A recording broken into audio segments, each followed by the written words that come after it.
last mead came out too sweet. I know what I must do. There he goes again. I know what I must do. But he makes his mead too sweet. Man, I'm just experimenting with the mead. I'm trying to figure out what works. Chill, man. I told you don't know the real mead. I know. I'm gonna make it go 2 weeks this time. Just relax. Yo, what's happening, guys? Welcome back to another mead making video. Got a playlist. If you missed the last one, you can check it out, as well as the Talking Mead, which I actually just did today. I tried that first mead that I had made, and it was pretty good. I think it does need 2 weeks. I think 1 week was just a little bit short. It kind of was way too sweet. I mean, you could tell there was alcohol in it, but it wasn't like... It hadn't fermented enough. I could say that. Like, it was just very honey-ish. Very much too sweet. So this next one we make, we are going to let go for 2 weeks. And this one, we're going to go ahead and throw in some juniper berry, some yarrow, and a secret special ingredient. Stay tuned for what that's going to be. And if you enjoy this series, if you're enjoying the mead making stuff, make sure you drop those likes. That helps out a bunch. And make sure you're subscribed so that way you can stay up to date on all the future videos. Hit the notification bell so that way you know you're getting notified every time I'm dropping these videos. But anyways, let's go ahead and jump right into the mead making. Alright, so first of all, just like last time, we've got our stuff getting sanitized over here. Our airlocks, caps, knife, a spoon. Just all the same stuff as last time. All get sitting over here in the sanitizer. We're going to take the knife and the spoon out, set them over here. We can use them. Good old measuring cup. And like I did last time, the bungs, the airlocks, that's all going to go into here. So I'm going to take that water and dump it into here. Let's move the sanitizer, and then we got our clean jug to start making the mead. I should run some sanitizer through the nozzle. It's always a good idea. These nozzles are neat, by the way.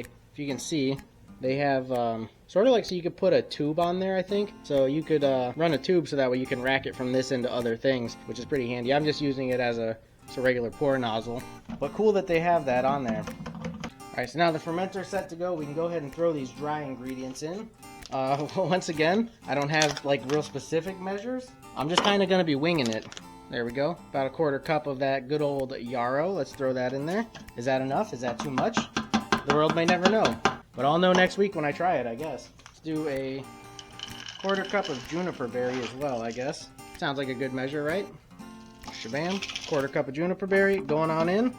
Very nice. Alrighty, now we have our very crystallized honey. We're going to go ahead and try and get 4 cups of that in there. This will be fun, just like last time. Alright, so there's 2 things that are very bad. I'm having a very hard time getting the honey out. That's all I could get right there, because it is super crystallized. I'm going to have to let it sit in hot water a lot longer. Also, I realized I don't have any spring water to add in, so I'm going to have to run out and go buy some real quick. There we go. Got the honey heated. Able to get a cup. I also picked up some, it's distilled water. It's not spring water, unfortunately, but gotta do what you gotta do, you know? So there's about 1 cup. A lot of it's still stuck in the cup. Here's number 2 going on in.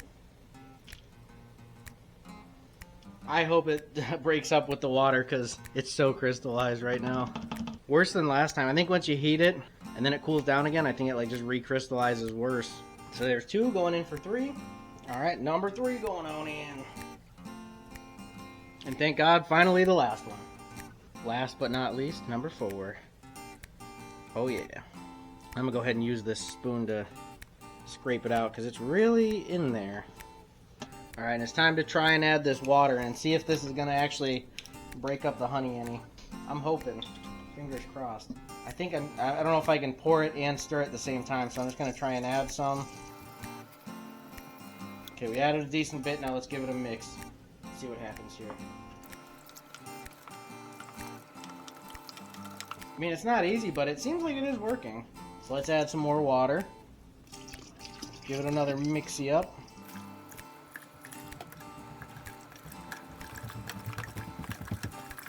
It feels like it is breaking up. I mean, it's still a little crystallized in there, but just like last time, it feels like it is getting kind of mixed in. So I think we're going to be alright. Just going to go ahead and dump the rest of this in. Why the frig not? There it is. Give it a real good mix up. Hopefully we get that honey all broken up. Now, it's all in there except for the final secret ingredient that none of you, I'm telling you, none of you would have guessed. That's right. It's an orange. We're going to go ahead and cut it in half like we did last time. Squeeze it in there. Just like so. And like so. Very nice. we go. A whole orange on in there. Let's go ahead and give it another good old mix. And for the final steps, that good old Lavlin D47 going on in. We're going to mix it on in there. We're going to get all of it out. It seems like there's some stuck in there or something, stuck in the packet. Well, I think that's about as good as it gets. We got half a pack of Lavlin D47 in there. Let's mix that up. Give it its final oxygenation before we cap it up and let it sit for 2 weeks this time. Like I said at the beginning, we're going to give them a little more time. I think the one was just not enough. It's looking good. Let's go ahead and lid it up. Very nice. The bung going on in. I'll make sure this is all nice and tight before I put the airlock in.